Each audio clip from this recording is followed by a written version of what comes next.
This is the Coaching Life Podcast, episode 41.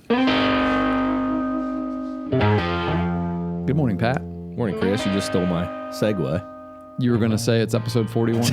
Yeah. How you doing, man? Not bad. Not Good. bad. I want to read something to you. We're going right. to discuss a book today. Not an entire book, but a couple chapters from a book. And I just want to read a little bit of one of the chapters that we're going to discuss. If you're looking for a way to completely destroy your team, or your school, or your business, or your organization, or your church, or your family, it is as simple as permitting 3 habits to develop. These habits don't take much of an effort. In fact, they occur naturally, usually without even having to think. We never have to teach or train people how to do these 3 things. For some people, these habits began when they were very young. Now they've just perfected their skills in these habits and have brought them to your team. Many learn these things from their parents, or they've just continued to practice them in their own lives, and so they've become part of who they are. There are many teams and organizations who have lived for several years with these 3 habits. It's probably more accurate to say that they're merely existing in autopilot for several years. They're certainly not thriving. Some know that they actually have a problem, but they don't realize what the problem is. The 3 habits have become such a part of their normal culture that they can't see that these things are actually killing them.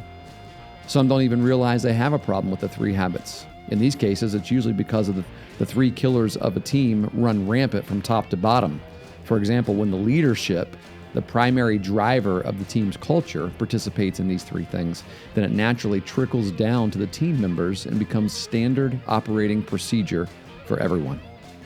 These teams know no other way of behaving. They're miserable, and they don't even realize it. And consequently, they have no plan to fix it. So what are the 3 habits that kill a team? Well, that's what we're going to talk about today. Talk about that, yeah. Yeah. So today we're going to talk about 3 habits. Now, there are more habits than just 3 that can have a potential to kill your team. But there are 3. We think that you can wrap up a lot of problems in one big package and label them as one of these 3 things. And truth is, if your team has one of them, you're hurting. If you've got 2, you're sinking. Right. If you've got 3, you're probably dead and you don't even realize it. Yeah. And so we're going to talk about 3 habits that kill a team. But then we'll also talk about, if we're going to dig a hole and dig out an infection from your body, from your team, then we'll fill it in with some strength. Got to give it a little antibiotic. That's right. Yeah. Got to give it an antibiotic. We'll talk about a remedy of how we can remedy these 3 things, and we'll end on a positive note today. Well, I think like you said, there's more examples of things that we do and the ways we behave that can impact a team negatively. But a lot of those things, I bet you can't find too many that aren't closely related to these 3 examples that you give, or at least start with them or end with them, or like I said, are a part of them. Yeah. And you see it a lot. It's weird because in the chapter there, which came from a book called The Coaching Life by Ironically enough, my friend Chris here. Very good book. Highly recommend it. Actually, if you're a coach out there, I would buy enough copies for every player of your team and hand it out and then let their parents read it as well because I've had teams do that. Yeah. We run a little team. In fact, I'll say this right now.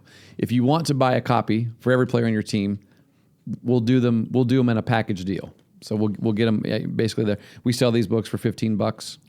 We'll just say $10 a piece.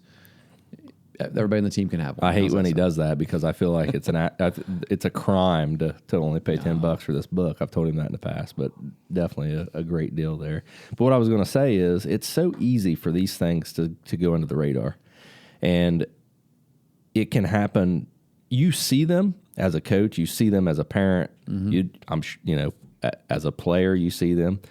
Sometimes they're hard to identify. And sometimes they're hard to recognize that you're a part of.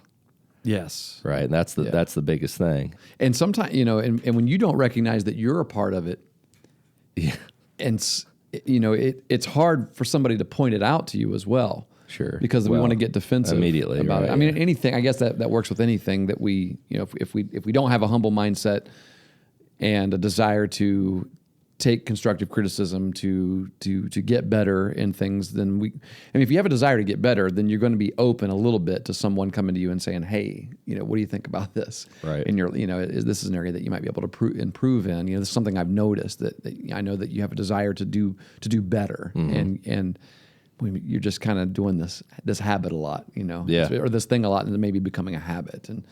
And if you have to have a desire to receive that, sure, if you're going to get better. Absolutely.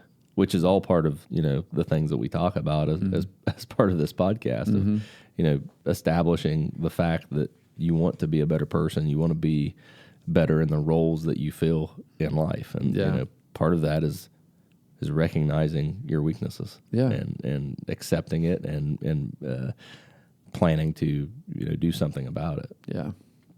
Well, the context for what we're talking about today, which is 3 habits that will kill a team and then 3 habits that can build your team. The context is teams. Yeah. We're talking about teams, sports teams, work teams, right, anything, business definitely. teams. Your family is a team, but obviously this is sort of a sports podcast. And in the context of teams, I tend to think about a couple of different things. One is there's a word that I mentioned that I read in that little passage that I'd read. When I said, that these 3 habits have become such a part of their normal culture, the normal culture of a team, that they can't see that these things are actually killing them. And that word culture is a key word there, because the truth is every team has a culture. And, we often talk about what do we want our culture to be, and, what kind of culture does your team have? And in fact, I would even challenge everyone right now that is in the middle of a season or considering your season, or I don't know when you're listening to this, but ask yourself, what is our team culture? And if you're getting ready if you're preparing for a season, what do you want your team culture to be? And then ask yourself, how is it determined? Do you know how your culture is determined? Because there is a way that culture is built, and it has nothing to do with you quoting a bunch of stuff to your team, or putting things on posters and hanging it on the wall, or sitting down with your team and developing a mission statement, for example. Those are all common ways that we tend to think about creating a culture, creating a social media account for your team and then posting a bunch of stuff on Twitter, posting little videos of them working out and saying the grind and things like that. Granted, that may be, I think what that is, it's an example of what you want your culture to be, but the reality is that's not what your culture is, unless it really is the behavior of everybody in your team. Right. It could be your culture. You might be, displaying, it very well could be of what your culture is, but it might not. And we all hope that. When we do that, we all hope that that's the case. But by simply doing that doesn't make it the culture. Right? You can't make your culture be that by hanging a poster in your locker room. In fact, I'll say that the way to really understand what your culture is, ask yourself this, ask your players this, ask your team members this. What do you believe? What do you believe about this team?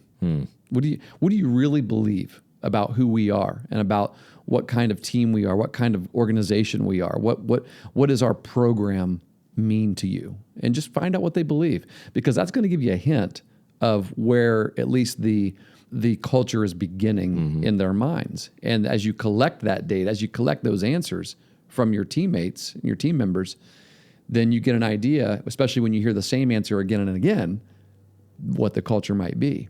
But the reality is, it goes beyond even what you believe about the organization, about the team, about the program, about the coaching staff, about your teammates. And really, culture has a lot to do with how you actually behave. Yeah. What are you actually doing? That is what it is, right? I mean, that's the building of that's what, if I want to find out what, use like Applebee's or something like that, a restaurant as an example, you go in and anybody can put a bunch of memorabilia on their walls, inside a restaurant. Applebee's wants to have this hometown feel. It's a corporate chain. They're everywhere, but they want to have this hometown feel, right? And so they put up local memorabilia, pictures of local sports teams and, different kinds of things on the wall that represent your town. And so when you go in there and you sit down, it feels like that. Well, the only way it's really actually going to feel like that is if they behave in that way as well. If they come, if it's warm, when you get a warm greeting from the receptionist, and you they can put all that stuff on the walls, but if the behavior isn't consistent with what it looks like is on your walls, then we're not going to get that culture. That's not what the culture of the place is going to be. It's the way you behave. It is. You can't cover it up. You can't say that it's different than what it is. Mm-hmm. It is what it is. And a lot of times, I remember, I don't know if I must have heard this on a podcast or something, Brian Cain talking about someone enlisting him to come in and help change the culture of the organization. And the first thing that he wants to do is he wants to go through and find out everything that organization does. He wants to talk to every person, that he can in that organization. Ask them about their role, ask them about what they do throughout the day, what their thoughts are about their job and things like that, to understand, what that organization, how that organization behaves, which is what we're saying now. Yeah. And then he takes that back and he says, look, this is who you are. And that's the first step. I don't care what your mission statement says. Right. Yeah. This is who you are. Yeah. I don't care what it says on your wall. Yes. I don't care what your posters are. I don't care how casual your office looks, how homey it looks, or casual jeans Friday. This is actually what you're. Yeah. And that's a deliberate action. It's not easy to figure that out, especially if you're in a leadership role within the team that we're talking about. Yeah. If you're in a parent role, it's hard to do that. You really got to focus on it. You got to set aside biases, and you got to really look at the small details of the behavior that happens inside of that team, inside of that organization. It's not easy. Yeah. And it's not something that an X's and O's coach thinks about a lot, Right. I mean, I've been coaching a long time, and, I can tell you a very small percentage of my coaching experiences went to understanding and implementing a certain culture. Sure, I've said things like we mentioned. I've talked about, who we are. Right. But well, I it's can say different that, to implement something or to truly understand who you are. It is. I can say that in the later years of my coaching experience, I've tried to become much more intentional about that, realizing that it is vital to your program's success. And so, if you want to find out what your culture is, then you got to listen. So we're telling you, listen to what the people in your team are saying. Sure. Listen to how they talk. Listen to the tone in their voice. Listen and watch their behavior. Watch their body language. You'll find, and as you're doing that, we're going to ask you, are you seeing any of these 3 habits? Yeah, and I would also say, and I won't whisper, but I'll say this is supposed to be a whisper. Yeah. Listen to yourself. Yes. Because it's all the same, and that's after reading The Coaching Life, that's one thing that it's not fun. You recognize yourself doing these things, and you're like, oh man, what an idiot. Yeah. But you do, and it can start out in a number of ways. It can be, you could have good intentions. It could be a positive thought, but it could very easily turn into one of these 3 habits. Definitely. Yeah. So we'll say what the habits are, and then we'll talk about them one by one. Here are the 3 habits that I believe just kills a team. Yeah. And again, I said, even in the book, your team may exist for a long time with these 3 habits, but are you really thriving?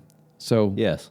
Are you being the best that you can be? Yeah. When you listen to your team, when you look at and yourself, and you look at them, do you see any of these 3 things beginning to creep in? Here they are: complaining, blaming, and excuses or excuse making. Right.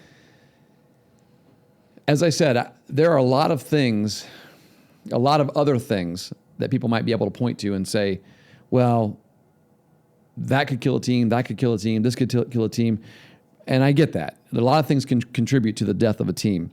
But in my opinion, there is perhaps no greater deadly poison than even just one of these things being permitted to continue inside of our program. Just one of these 3 things can be very fatal and cause your team to just become a place where you as a coach, you as a leader, and even the team, the members that are on the team just don't want to be anymore. They just go through the motions. They're just existing, and you can't let them lurk around. I mean, when these things are lurking and they are happening, it's a failure. If I'm honest, it's a failure. If it's an element of your program, if it's an element of your team, yeah, because it's going to hold you back. It's it's going to prevent you from striving, like as you say, and these things come about here and there. They're always going to be there. You're always going to experience them, but a culture that is a good culture is able to handle these things and diminish them. Yes. And get rid of them, prevent them from rooting, right? In their culture. Because everybody has weeds pop up in their garden. Absolutely. It doesn't matter how much you tend to it. Yes. There's going to be a weed pop up in the garden. The people who pull them, who recognize them and root them, pull them up by the roots, are the people who end up with a healthy garden. Right. As you look at it, when you see it, when you notice it or you hear it, getting back to using that as a metaphor, but staying in the actual point, the context we're talking about. When you hear it and you just kind of ignore it, brush under the rug, think, well, it's not that big of a deal. Then another one pops up. Yeah. And then another one pops up. Before you know it, you got weeds choking out the life, the good fruit of the garden. Right. So what can you do about it then? I mean, I would say that becomes the first step in I guess before we break these three things down and talk about what they look like and sound like and what it might feel like if they're in our organization, in our team. The first thing I might suggest is you got to recognize it. Sure. You got to first recognize that you have a problem. Yep. Be honest with yourself. Recognize that there is something that is existing here that feels ugly, that just does not feel right. And for example, using complaining. When you hear a complaint, whether it's about, and I'll just say it this way. When you hear a complaint about somebody or something that we have no power to directly control, we have no influence over this thing that you're complaining about. Right. We have no way of changing it. That's where, recognize that. Mm-hmm. Okay, that's it. Have a big red light go off in your mind. Recognize this is it. This is what is happening right now. Yep. When someone is being blamed for something that we should be taking responsibility for as a team, as team members, recognize it. Mm-hmm. When an excuse is being made for our failures, rather than taking ownership of it and working to get better, recognize it. We have to recognize it. We have to see it. We have to be honest with ourselves. Yeah. In my experience, there's a way to recognize it. And it is, basketball is a good example for me because when you sit in the stands, it's easy to hear these types of things throughout the course of a game. It's easy to do them yourself. And from a personal perspective, I would say in recognizing it, if you're saying something during a game that might be challenging for you to go over to the team or to someone else and say after the game, it probably falls into a habit that's not all that positive. Yeah. Right. So that's actually one of the things that I've tried to do, and because I've got a third grader that's playing basketball, and this is it's the second year of basketball. He's got he played for these same coaches last year. They really do a great job. The kids love them. Kids are having a great year, but I've coached basketball. I'm an assistant coach at the junior high level, so there's things I see throughout the game that, I'm just like, we could do that better. And at the point where I begin to say that out loud, I take note of that and say, this can't be a complaint. This can't be, a blame. This has to be me taking something to the coaches and say, hey, I just noticed this, maybe we could do that better. And a lot of times that's a good culture thing because they're receptive to things like that in most cases, depending on what your role is. I have a real good relationship with these guys, and we talk a lot, in between games and things like that. So, I feel comfortable doing that, but it's just something that you can keep in mind. If you're not comfortable saying it to an individual, to a person, that may have the ability to make a change to that, then that might be a problem. You might be contributing to a negative culture surrounding your team, and embrace that and understand that's not what you want. You don't want a team with a bad culture. Right. You want to have a strong culture. And you're even sort of speaking right now from the standpoint of someone sitting in the stands who might be thinking, well, how do I have any bearing on what the culture of our team is? Oh, boy. Well, you don't realize how much truth there is to this, that every aspect of what this program is the culture of the I'm not just talking about the kids that are playing. Let's just stay in the basketball metaphor for a second.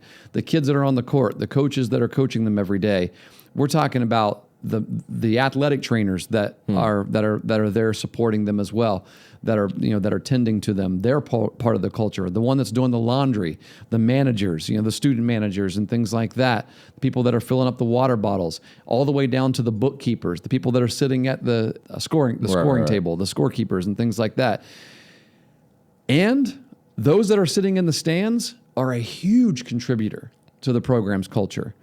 Yes, I mean, when you think about a school a school's program, their basketball program, in your specific area where you live, you don't be honest with you. You don't just think about the team that's on the floor. You think about the student section, the things the student section says. You think about the things the fans say when they're in the stand. I mean, it's such a small and condensed area that everything gets put into this. So yeah. Well, and I'd take it a step further and say, during the games, isn't the only time that those kinds of comments or this type of behavior, complaining, blaming, excuse making can impact. Why did both of us have trouble saying excuse? I know. But it's not just during the games, and especially from a fan perspective and a family perspective.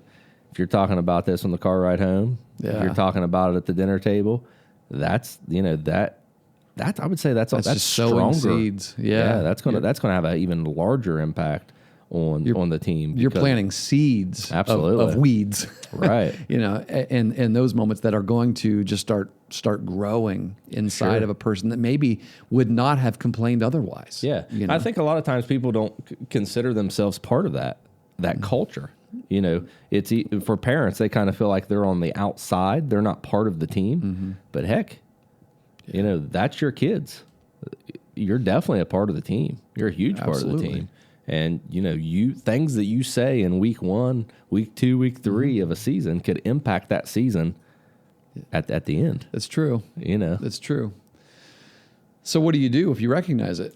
I'm going to give a suggestion, and I offered this suggestion in the book, and that is this, because it's not complex, it's not hard, it's a really simple thing to grasp a hold of. It's just extremely difficult to actually do. Yep. And so while it's simple, it can be complex because you got to be intentional about this.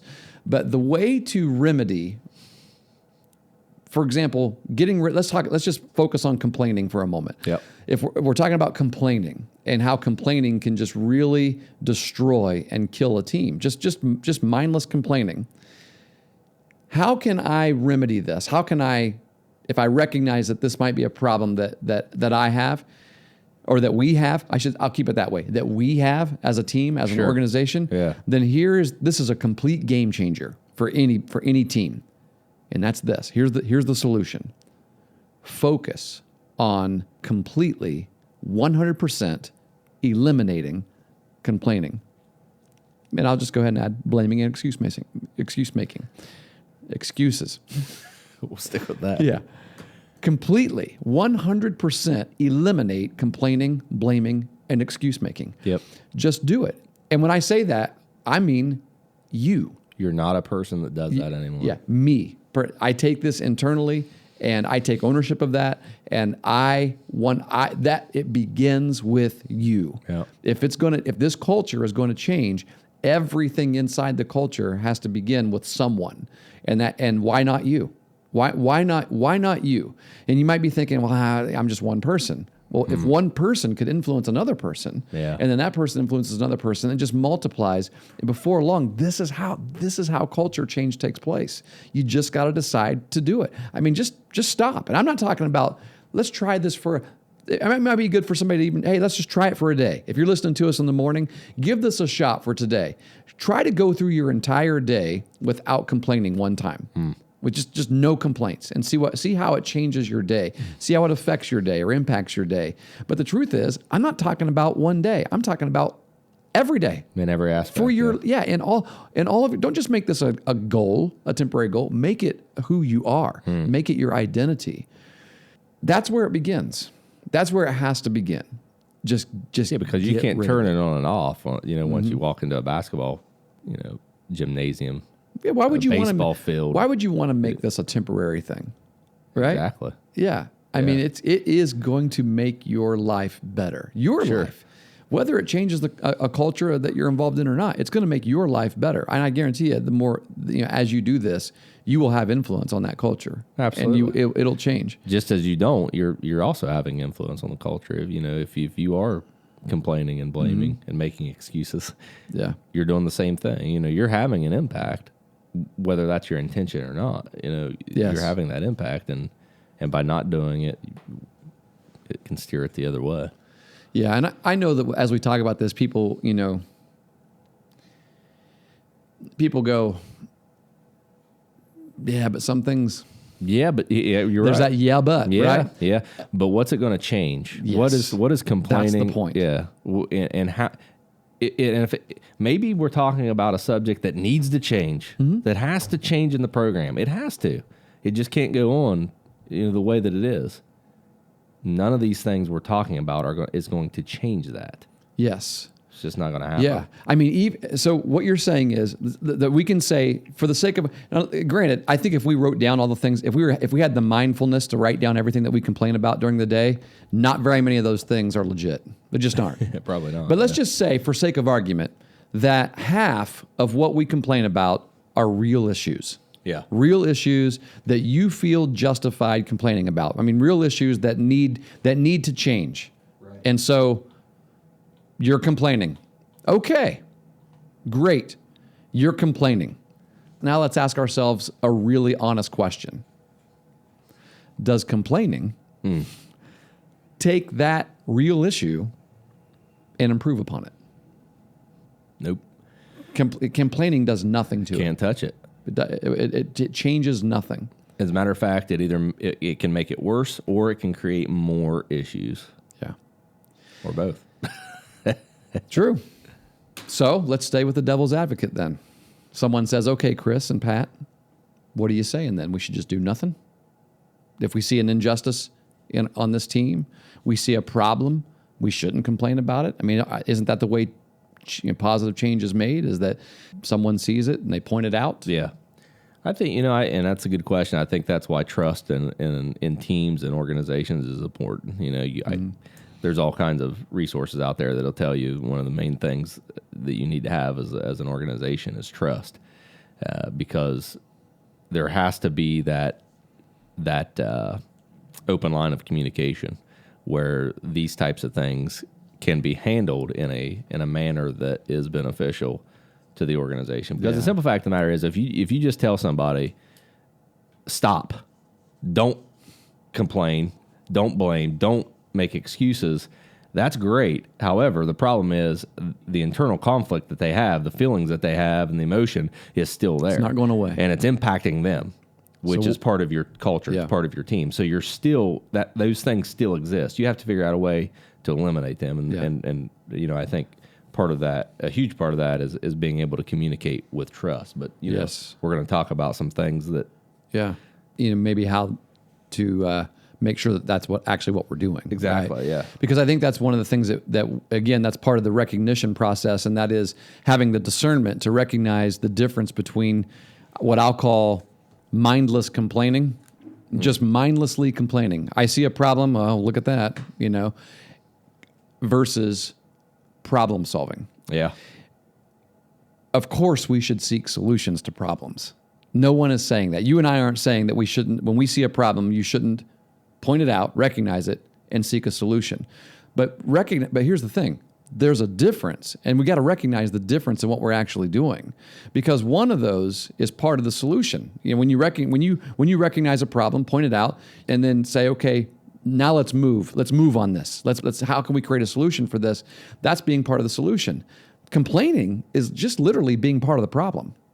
Complaining just magnifies the problem, because that's where the focus is on. One of them is contributing, the other one is just denigrating. It's looking at the problem and it's pointing it out, and it's focusing on the problem. So while problem solving, I think, might initially begin with pointing out the problem, it begins with that negative of seeing the problem and pointing at the problem. I think there is the difference between someone who has a problem-solving mindset is there's an immediate shift of focus to solutions. Yeah. Immediately. That's a problem. Okay, where can we go? Okay, we know that's a problem. We recognize it. What are some positives? What are some solutions? How do we turn this into a positive? What can we do? Unfortunately, a lot of what we hear in youth sports is mindless complaining. Yeah. We see a problem, we point it out. What happens? We continue to focus on the problem. Oh yeah, that's a problem. That coach is a problem. Yeah, our offense is terrible. Yeah. I mean, right? What are we doing? We just keep talking about the problems. We just keep talking about the problems. No solutions. That's what we're talking about. There is a difference between just mindlessly complaining, habitually complaining, versus seeing a problem and pointing out the problem and then offering to be part of the solution. Right. And you know what? Sometimes you're not going to have the ability to be part of a solution to a problem that you see, that you perceive. You're saying it might be out of your control completely. Exactly. Yeah. And at that point, you have to make a decision, because maybe sometimes you feel that's the only thing you're able to do is complain or blame. So in that moment, it's actually better, you're saying, to do nothing. Right. Doing and saying nothing is better. Yeah. Than in that moment pointing it out. I stole that from something. So from somewhere, I can't remember. You reading it there? I didn't read it. I've read that. I stole it from somewhere too. Yeah. But yeah, I mean, and we have to be able to make those determinations, and that's part of problem solving. So the question that you have to ask yourself then is: here's a problem. I see a problem. Next question: can I do something about it? Yep. Do I have any control over it? Is there anything within my realm of influence that I can do to impact that problem in a positive way? If the answer is no, stop right there. I mean, in fact, say nothing. Say nothing. And there are times when nothing is better than something. Sure. When it comes to complaining. Yeah. Yeah, definitely. If the answer is yes, all right, let's start gathering the resources that we need to make a positive contribution to this obvious problem. Yep. I think people they roll their eyes a little bit about this and want to say, were you guys saying that we should just endure frustrating things all the time? And sometimes, yeah. Yeah. And I would say, let's get a little tougher, right? Yeah. And there's, you'll hear people say, why is our baseball program so weak year after year after year? Why does it seem that it's a good example, right? Yeah, or why does it seem that seems innocent. Our school sports aren't as up to par with other schools around us? People hear people say that from different places, and the answer might just be what's inside that culture, and how that community supports the team or supports the program, supports the school. And we're not saying there's issues that don't need to be taken care of. Obviously, if there's serious issues, they need to be handled. But understand and recognize that your involvement in the program, in the organization that you're in, your involvement in that organization has a direct impact on how successful it's going to be, even if in a very minor role. So sometimes the decision to complain or simply do nothing makes a huge difference on the success of that program down the road. Yeah. Yeah. I think if we're really honest with ourselves, a lot of the things that we find ourselves complaining about are really completely out of our control. Yeah. We see something. I mean, even taking that example, why is our baseball program just consistently year after year not very good? And then the next, okay, you recognize something. Okay, you recognize something. Ask yourself the next question: is there anything I can do? And if the answer is no, it does no good to continue on with that train of thought. Right. But usually there is an answer that. I mean, usually there's something you can do. In fact, I would say that's the reason why we complain. That's why most people complain, is because we feel a need to do something. Right. We can't do it. And so because we feel a need to do something, even if we can't do anything about it, then what's the one thing we can do?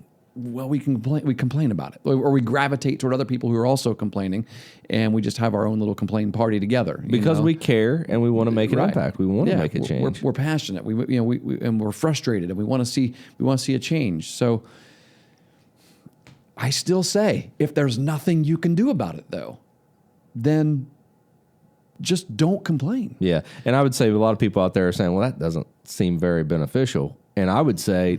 Those it's scenarios more beneficial than you think. True, but I would say those scenarios probably don't happen as often as you think, because there are some things that you can do. Yes, there are. You can to help build that team that doesn't fall in the lines of complaining, excuse making, or blaming. Yeah, and a lot of times I would say would the word non-evasive make sense here? That there are things you can do without really inserting it. Like if you don't have the ability to insert yourself into a decision-making role, you can still do these things and have an impact. Yes. Yeah, definitely. I mean, it could just be something small, like sending a note to a coach, or sending it, just going to the kids that are on the team and saying something encouraging to them, Right. and being positive to them. And, sometimes it's just a matter of choosing to go and watch a game without. I mean, try this: go watch a game and and say nothing. It's hard. Yeah. I'm not even saying say positive things. Just say nothing. Try that. Try saying nothing, and we usually will get a much better perspective of what's actually happening. A more objective perspective of what's actually happening out there when we choose not to say anything. Right.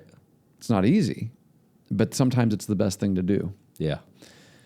Yeah. I mean, so, hey, sometimes people will acknowledge that about themselves. I've had people say, well, it's just kind of the way I am. I'm naturally inclined this way. It's just sort of the way, it's the town I grew up in, or it's the culture that I live in, And my thought to that is, okay, so you recognize that about yourself. Good for you. You just going to ignore it? I mean, are you basically giving in and saying there's nothing I can do about this? This is just who I am. It's not who you are. It's who you've chosen to be. It's what you've chosen to do. Right. It is being a complainer is not who you are. I mean, it's what you've chosen to be, and you can then choose to not be that person. Sure. You can start today and say, I'm no longer going to be this person, and that will have a really great impact on the culture of everything you're involved in. Yeah. Yeah. If you want to get real crazy about it, and you're saying there's a psychological issue that causes you to behave in a certain way, guess what? There's doctors for that. And then people will scoff at, it's just soccer. Why in the world am I going to get a doctor? Yeah. Right. So you're saying you really don't need to have an impact, right? So you go that route too. So no doubt.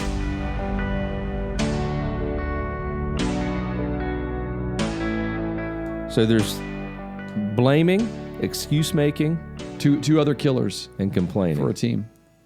Two other killers. I define blaming as basically taking no responsibility for anything.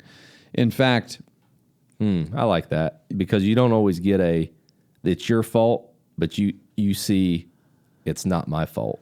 Right. Not me. Right. Yeah, I mean, a person who, I guess if we can just keep talking about it in terms of how to know this is you, right? If I'm a person that blames, just ask yourself this: when something bad happens that involves you, so you're part of this, maybe you're part of the team, something bad happens, you lost or something, what's your first thought? do you immediately determine whose fault it was? You know, if a negative impact is happening to your organization, to your family, to your, is our first thought, well, whose fault is this? If so, there's a good chance we're a blamer, right? That's where our mind goes to first. Obviously, other than yourself. I mean, because someone who recognizes the opposite of this, which is taking responsibility, is someone who's going to say, okay, I'm responsible for some of this, and so, you know, what can we then, you know, we start turning it back into a positive.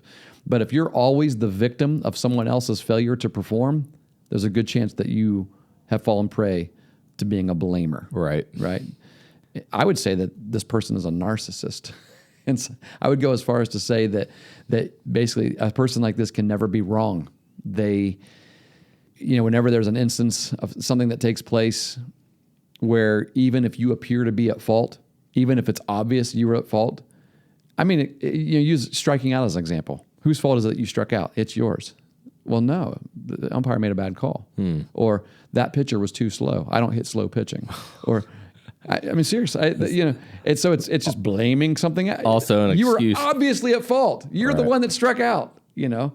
I always told our kids that. I'm like, I never understand someone coming over and moping, slowly walking over to the dugout after you strike out, taking off your helmet and slamming it or something like that. I just want to say, look, if you really want to get back at the person who's at fault for your strikeout, here's what you need to do. As soon as you strike out, you need to sprint as hard as you can and dive head first into the concrete of the dugout. Then you're going to punish the one who's responsible for striking out. Hey, I'll tell you, it's something good for people that struggle with blaming or not, you know, not taking responsibility, I guess you could say too. Look up the Jocko podcast and find the Dakota Meyer episode. It will change your perspective about blaming and about responsibility and taking ownership of basically a number of people's lives. Absolutely.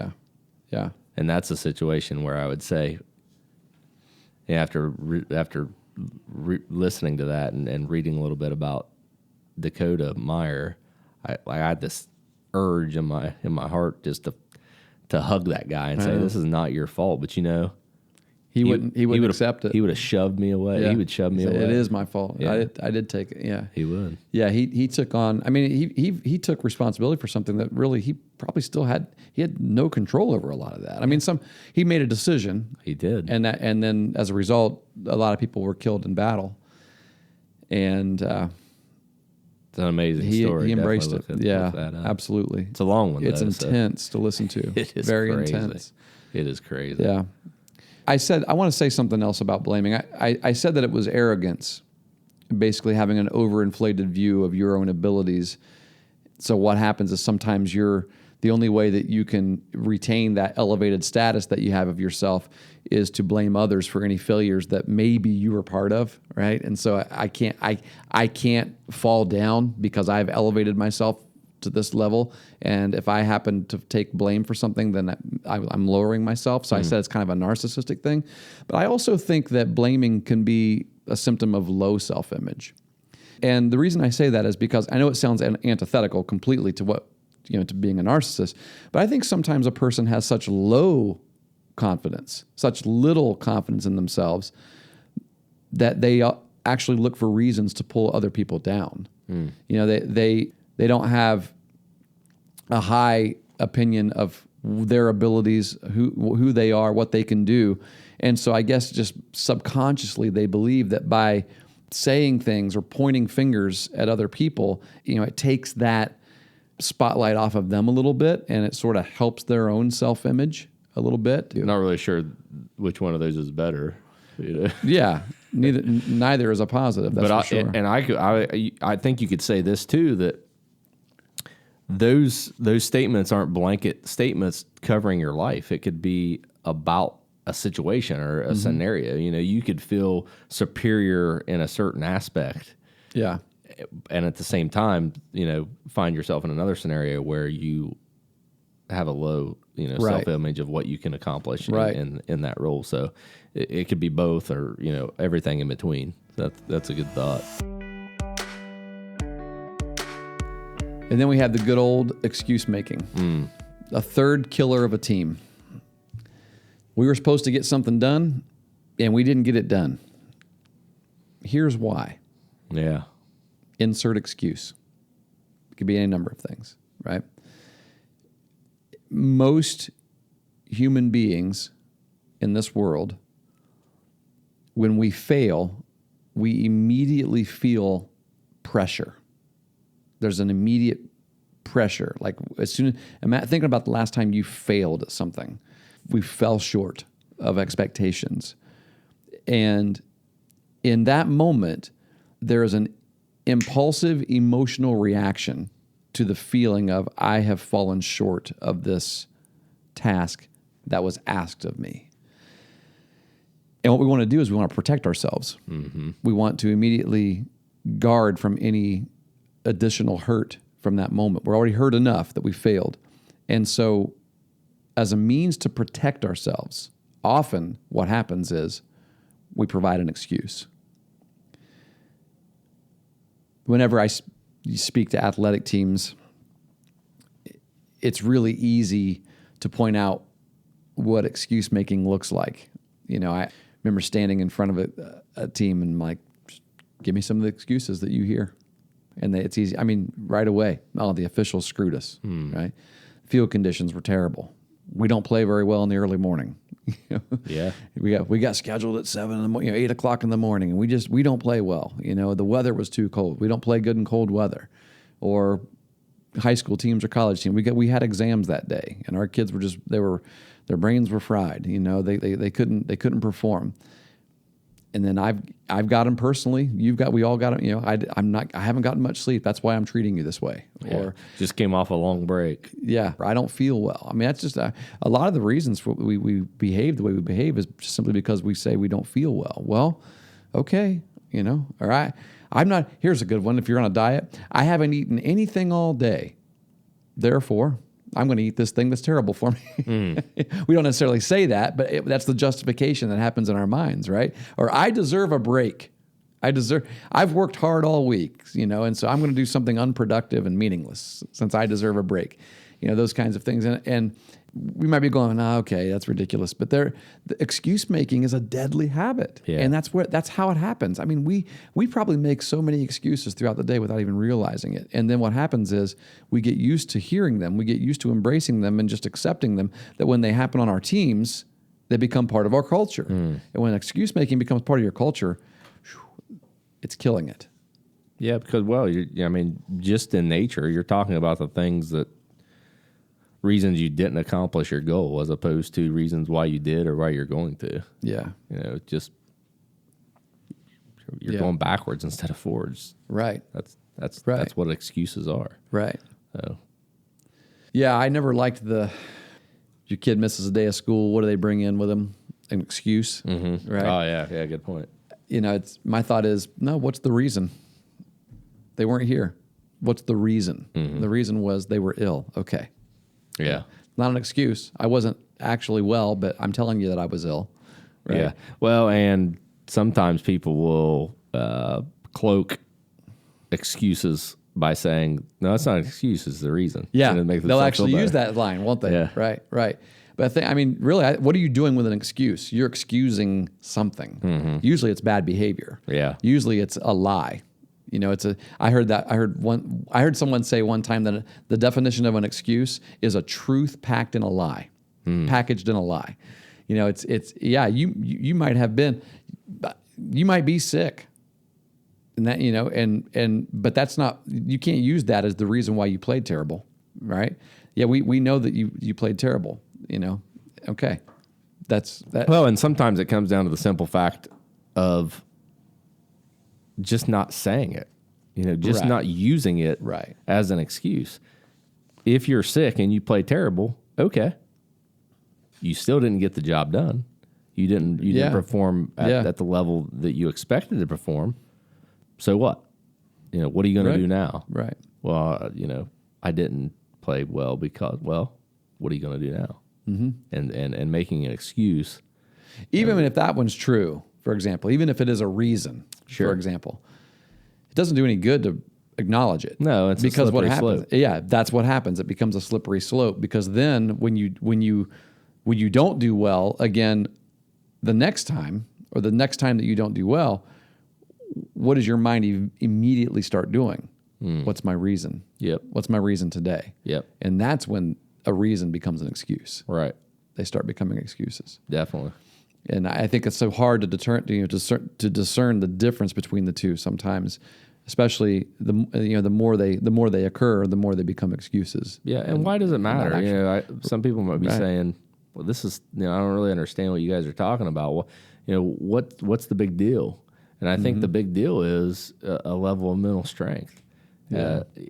Essentially the more excuses you make, the harder it is going to be for you to accomplish what you want to accomplish. Yeah. Especially if there are some external forces out there that are making it challenging for you, in your goal that you're striving to achieve. So it's just a way of not allowing yourself to be great, or not allowing yourself to strive to be good in the role that you're filling. Yeah. I had I remember in the, actually it was the last high school game that I was a head coach of. After the game was over, the local news reporter was talking with me in the outfield after the game, and I remember he actually posed a question that used the word excuse in it, and he posed it in such a way where he said, if anyone has an excuse for why, he's like, Coach, I know you don't want to make excuses for your loss, but if anyone has one, you guys have a pretty good one, because basically we were in the regional championship game and we had depleted our pitching, in the game before where we went 10 extra innings. And then we had to play within a short period of time after that. And so our 1 and 2 were completely unavailable. And so the he other said, team had theirs. They were basically waiting to play us. And he said, I know no one likes to say, to make an excuse, but honestly, you've got one. And I said, well, if I were to make one, then my answer was, if I were to be okay with that and agree with you and say, yeah, I would be saying this is why we couldn't beat this team today. And I'm telling you that, yeah, these two guys were unavailable to pitch, but we still could have beaten this team. We have 15 other guys on this team that have what it takes to get this job done. The condition wasn't optimal. And so you will not hear me say that I would, it's like, well, but would you do anything differently, right? If you could go back and you could control, I said, well, of course I would control, I would do it differently, but it's not, that's the whole nature of sports is you have no way of knowing who's going to get hurt today, so who you're going to not have tomorrow, next week. You just you can't control all those factors. We try to control all those factors, but you just can't. That's a dangerous proposition too, because if you did things differently, you might not have ended up in the place that you were at when those perceived excuses took place. Yeah. So yeah, you handle the situation in front of you. Right. That's all you can handle. Right. Yeah. Yeah. It just isn't. It's just not something that you ever want to have creep in to your teams. And so if you recognize that you have any of these three things, if you've got complaining that's occurring, that is just mindless complaining, no one has solutions, or no one has control over the fact that we're complaining about these things. If you recognize that there's some blaming going around, and if there's been excuses made for poor performance or just failures, that without taking ownership of those things, what can we do to fill in those things? If we want to remove those things from our teams, what can we do? What can we fill them in with? Because we've got to fill them in with something. Right. Because if we're not complaining, we've got to do something else, and otherwise we're going to just fall back into complaining again. If we're not blaming somebody else, that means we're doing something besides that. If we're not making excuses, then that means we're doing something besides that. So what are we doing instead? Here's what I said in the next chapter. 3 habits that build a team: positive energy in place of complaining, responsibility, taking responsibility in place of blaming, and accountability in place of excuse making. Being accountable for your actions, for the actions of your team. If you're going to remove negative things, you got to find positive ways to fill those negative holes in. And these three things, positive energy in place of complaining. I mean, just switch it up. Just do it. You can almost, it doesn't take very long to be around the team. And you can almost pick out which of those players are energy givers and which ones are energy takers. Which ones are, John Gordon says, life suckers, vampires, versus life givers. And I've heard someone else use the word faucets and drains. Which one are you going to be, a faucet or a drain? It seemed like that was a pregame speech, to a team. The point is, we're all one or the other. Right. We're all either giving energy or we're sucking it out. We're sucking the life out of our team. And it's a choice. It is. And that is always a choice. Always. It is always something that you are absolutely 100% in control of. Yeah. But everybody is one or the other. You're either going to be giving your team life or you're going to be taking life out of your team. Yeah. And it is absolutely your choice. It's a choice. And, it sounds odd, but you can be positive about some pretty bad things. Yeah. You really can. And I think it's a skill. You mentioned in a previous podcast a trip that you took. Where did you go? Honduras? Yeah. You went to Honduras? Mm-hmm. And, saw the conditions of those people, living. And I was shocked how positive those people were. How positive they were. Right. Mm-hmm. Yeah. And, that's a bad condition. If people, they had the ability, that they could have made the choice to complain. And, not to say, they probably go through their life and have some complaints here and there. But overall, in general, their outlook and their behavior and the way they interact with these tourists that are coming from the greatest country in the world. Country. Yeah. It almost makes you think makes you wonder is the more we have and the more we know, the more there is to actually complain about. Yeah. And so the less you have, the less you know, the less there is to complain about. And I think it has to do with struggle, to be honest with you, and how we we approach that struggle. The easier life is, the more time we have to find things to complain about and to blame one other things and to make excuses for. It's easier to do that because if you're in a situation where you're in a mode of survival, you don't think about those things because in order to survive, you got to move on to the next phase. I don't have time to talk about it. Exactly. Right. You're not worried about those types of things. Right. And and that's why these things come out in things like youth sports. Yeah. Because by and large, we are living good lives, and we're fortunate and we're blessed, and and we find these venues that we're comfortable in, and that maybe we take a little bit for granted, to allow some of these behaviors to come out in. Yeah. But it is a choice. I'm so unwilling to accept someone saying to me that's just who I am. I just tend to be a negative person. I just don't. It can be difficult to overcome, but it can still be overcome because it is a choice. But I think if we're telling people that, then you can, if you're negative, then you can choose to be positive. I think we should probably help people see, well, how does that happen, right? Because it's not just going to happen naturally. So if it's not going to happen naturally, then that means we got to practice it. It's a skill that has to be built. Sure. It's like anything else on our athletic teams. If we want to get better, we got to find ways to practice it to build the skill to get better. And I think being positive is a skill. You got to be intentional about it. And when you are, when teams are positive teams, they will outperform negative ones every time. Yeah. I'm a believer in that. Teams that focus on the positive are naturally more productive, while teams who focus on the negative are naturally more likely to just complain and blame and make excuses, and therefore they're not going to be very productive. They're definitely a tougher out because they can handle situations where things aren't going well and still perform at their highest level. That's when it's tough to beat them. Yeah. Yeah, you're like, what? We can't shake these guys. Exactly. Nothing shakes them. Yeah. Nothing phases them at all. And I know people are sitting right now thinking, oh, here we are. Time isn't being positive all the time, disingenuous. You can't just ignore the horrible things that are happening in life and in reality and act like we're living in some kind of fairy tale land. Life is negative sometimes. Bad things happen. Frustrations are real. I live in the poorest place in America. Whatever it is. Sure. Of course, I'm not suggesting that you fake something that you're not. Right. And here's the thing. Positive people, contrary to maybe popular opinion, people who are positive all the time, they're not pretending negative things aren't happening. They're not dumb.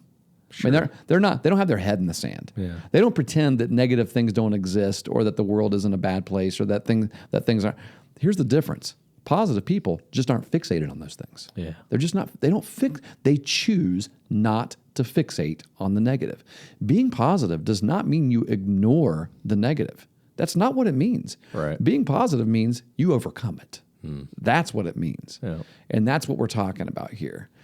It's just not, I mean, people hear it and they kind of roll their eyes, like, oh, okay, we're just talking about jelly beans and puppies and rainbows and happy thoughts and that's all that's all you guys. And that's not me at all. That's just not my character. It's actually quite the opposite. I think positive people are positive because they realize life is really darn hard. Yeah. It's hard. And the actual wording in the book, it's positive energy. And Yes. the energy is a big part of that because you don't even have to say anything to have positive energy. Yeah. You can look at you and you see them, you see the athlete, like you said, you see athletes with positive energy out on the floor, out on the field that, they just have a certain way that they walk that you can tell, and when it comes out the most, when it shines the most is in, challenging situations. Oh, When they absolutely. find themselves down or that, they've made an error or, they're in a difficult situation. Yeah, those shoulders don't slump forward. They actually kind of get energized with it. They rise up and their chest puffs out a little bit more. I mean, and you're like, well, this is a tough situation. Yeah, watch out because that guy's coming after you. And as opposed to in that situation complaining, which would have a negative impact on those around them, the positive energy has a positive impact on the people and the players around them too. So yeah. So just replace it. Just find ways every day, all the time, where you can just replace any complaining that might be occurring with positivity. I mean, I understand life is hard. There's a lot of negative, but why on earth do we want to make it harder? Right. By being negative? Because that's what we're doing. and We're you making do. it harder. Yeah, We're making it definitely. harder. I can definitely attest to that. Yeah. We kind of talked about the difference between blaming is taking responsibility, and that is just basically saying, I failed. Yeah. I'll take this on my shoulders. And some people say, man, there's no way I'm going to take responsibility for something that I absolutely had nothing to do with. But you want to know something? If you did it, you're going to feel stronger, mentally stronger. You will. And just the next time you face a challenge, any challenge it would be, you're going to be more confident about it because, you talked about the pressure that people naturally feel after they fail under those expectations. The more responsibility, the more apt you are to take responsibility, the less of that pressure you you experience. That's true. That's what we don't want. We don't want to feel that pressure. Right. So that's usually why we make the excuse or blame somebody else. And it's really what we don't understand is exactly what you just said. That's such a great point. The more you take on, the more responsibility you do take on, the less pressure you actually feel. Yeah. It's a bizarre thing, but that's it. I think while blaming can be a huge team killer, taking responsibility is a huge team builder. When you have a bunch of people on your team and they're all taking responsibility, it's a pretty strong team. I think I quoted John Burroughs, who said, a man can fail many times, but he isn't actually a failure until he begins to blame somebody else. That's what it means to fail. I mean, you can fail a lot, but get back up. Yeah. And I've been around teams where one person will step up and take responsibility. And it may not happen right away, but over time, another one steps up. Yeah. And another one, and it just gradually builds. And then, you wake up one day and your team is full of people that take responsibility. And I guarantee you're going to see more success out of those types of teams than the alternative. And before you even realize it, and you won't realize it until you step back and take a look at it and ask yourself again, what's our culture like? And then you realize, this culture is completely different. Yeah. This culture has changed.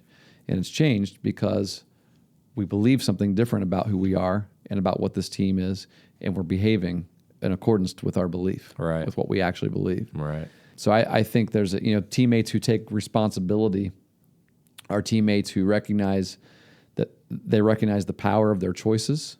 They recognize the power of their decisions and their actions, and they they're responsible for it. Yep. They are constantly and consistently making helpful choices and minimizing any choices that might be harmful to them or to the organization.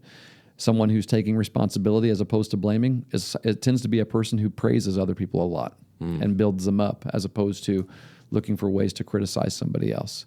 And so just a lot of things like that just what it means to be someone who takes responsibility. So we fixed 2 things. Yeah. How do we... Just like that. Easy, right? all Easy done. peasy. That's right. How do we fix excuse making? Yeah. With accountability. Yeah. You just don't allow things to take glory away from you. You don't allow it. I think that's what excuses do. You know, when you make an excuse, you say, I wasn't good enough because of this reason. Yeah. You just weren't good enough. Yeah. And if you weren't good enough that time and you achieve the next time, then you were good enough. You do succeed. Right. I think accountability defines our success. It tells us how, the level of accountability that we have tells us how successful we are and we can be. Mm-hmm. When I think of accountability in a team setting, I think we have to think of it in terms of every teammate, every member of this team can trust that every other member of this team has the same goal in mind. That's kind of, I'm trying to figure out, how do I explain accountability in a team setting? And that's kind of what I'm thinking of is that there is a trust that all of your teammates have the same goal in mind, and that is particularly the team's goals. Right. It's what is in the best interest of this team. When the team's goals are above anyone's individual goals, then that is when accountability, it may not be happening, but it's when accountability is possible. That's sort of that's the breeding ground for accountability right there is, okay, if we have this, then now that means, because accountability, when I think about it, is me having somebody look at me and say, hey, there's a better way for you to do this. There's probably a better way for you to do this than what you're doing right now. If my main interest is the betterment of this team, then I'm going to be willing to receive that. Right. And if my interest is myself, it's going to be really hard to receive that. I'm going to feel defensive about that.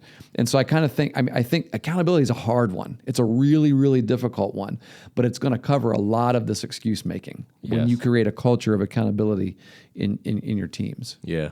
I think, an easy example of that is, and the idea, say you're in a softball game in the middle of March, or I guess it'd be April, right? And it's snowing outside. Yeah, you could be scrimmaging in the middle of March in high school. Yeah, you could do that. Yeah, but it's snowing outside. Yeah, and everyone says snowing. This isn't softball weather. And we're not going to. The bats are cold. Our hands are cold. We can't. And those excuses start leaking out.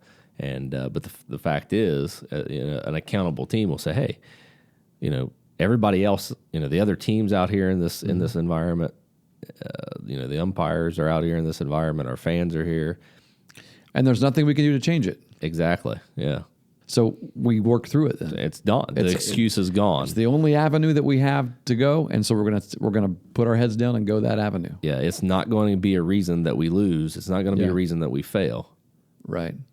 So you're putting that back on your shoulders. You're being accountable. Right. In a situation where, someone not accountable wouldn't be.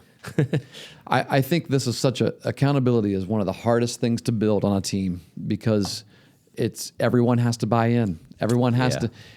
Everybody wants. You want to get defensive, and when you get defensive, that's the opposite of accountability.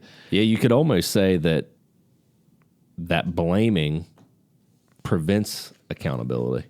Right. Yeah, these actually, they stack upon one another and they build off of one another. All of these problems do.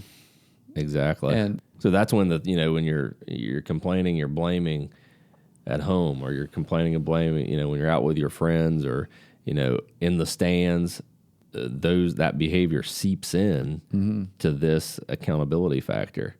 And you feel like you need to be less accountable now because I'm not right. part of it. Yeah. That's their issue, not mine. Yeah, and ultimately, I feel like most people don't understand that those types of behaviors ultimately impact the product that they're trying to create, and that's why it becomes easier for them to do it, because they don't get it that they're having a negative impact. Yeah.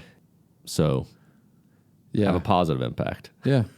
Well, and again, I think there's one way to help. If accountability is a difficult thing to create on a team, then there's another layer of accountability that I think needs to be discussed before we kind of close this out. And that is, it's a quality that makes accountability most effective, or on your team. If your team has this quality and it knows it, like you all know it, then I think accountability is a lot easier. And that is this: love. I knew you were going to say that. Yeah. Dabo Sweeney said, when someone asked him, why is Clemson football so darn successful year in and year out? And his answer is always, we have a perfect blend of love and accountability. Love and accountability. They know that every player in this organization loves being here. They love the team. They love one another. They love what they do, and they love the people they do it with. And when you have that, it's so much easier to create accountability. Yeah. And I think that is where it has to. So if you want to create accountability in your team, that's where it has to begin. They got to know, one, coach, if you're a coach, they got to know you love them. They got to know that you love them, that you love what you're doing, that you love the team that you're playing for, you love the organization that you're playing for, that you're working for, that you just love everything about it. And when they know that, accountability actually gets a lot easier. I won't say it's easy; it gets easier to build on that team. You're saying the relationship is very important when it comes to accountability. Yeah. Yeah. Oh, yeah. I would agree with that. Yeah, there's no way to create accountability outside of relationship. Right. And we've talked about that, a ton in previous episodes. I remember Coach Roark being on and kind of sharing the same sentiments that, that's a foundation of her program, and we've talked about it in so many different ways. Yeah. Well, and you have to have a perfect balance of it too. Like, I love what Dabo says, like, a balance. What does he mean by a perfect balance of love and accountability? Sure. I think if you have too much, what you'd be considered too much love, right, but not enough accountability, then they balance one another out. Like, that's why you have to evaluate yourself, because if you have if it's true, if the elements are true, then they would be balanced. Yeah, if they're not, then they're not. That element of love isn't as strong as what you think it is, because what you're basically allowing for excuses. It's a permissive culture. Right, culture exactly. That basically, you don't want that. Yeah. Oh, I love being here. I love this coach, and I love being together. But we're not going to become great because there's no. Whenever somebody falls behind on the standards of success that we have, no one wants to hold them accountable to it. Exactly. Because, well, I love you too much, brother. I can't say anything. No, that's not what real love is. Yeah. And the opposite is also true. If there's too much accountability and not enough love, it might cause the team then to initially strive to be great, but then when someone fails or when we fail, we'll start doing these. We'll start complaining about it. We'll start blaming. We'll start so that what happens is that you got to have that mix. You've got to have that balance of both. Otherwise, there will be burnout. With too much accountability with no love, that's what's going to happen. You'll burn one another out. So coaches out there, how much time are you planning on spending in developing love in your team culture this year? The baseball, softball coach. Where's that on your practice plan? Where's the love session on your practice plan? That's probably not the best way. Grab your love, partner. Yeah. Yeah. No, I think about it all in terms of intentionality. We never thought about. Everybody says, we've said this before. Everybody says that the mental aspect of the game is a huge percentage of what creates success, but we never think about how to intentionally practice. Yep. The mental aspect of the game. Let's just be really intentional about it. There are ways to intentionally create a culture of love and accountability on your team. There are practical ways to create a culture of positive energy and taking responsibility on your teams. that would be, you take it from there, everyone. I mean, you sit down with a notebook and write it down. What are things that I can actually do to make sure that this happens? We had one coach tell us, didn't we? It seemed like a while back we had a coach write to us and tell us that they've been actually, in addition, it was maybe a football coach, in addition to the actual practice, the normal practice plan, he was incorporating some kind of like the beginning of practice, maybe it was a kind of get to know you relationship building time. I think that he mentioned, during a period of time where they would go get water and water drinks and things like that. In the past, he had used that time to kind of critique their technique and things like that. And now he started to use that time to, just to interact with them, to talk to them. And nothing related to football, just how are things, how's class? How are your grades?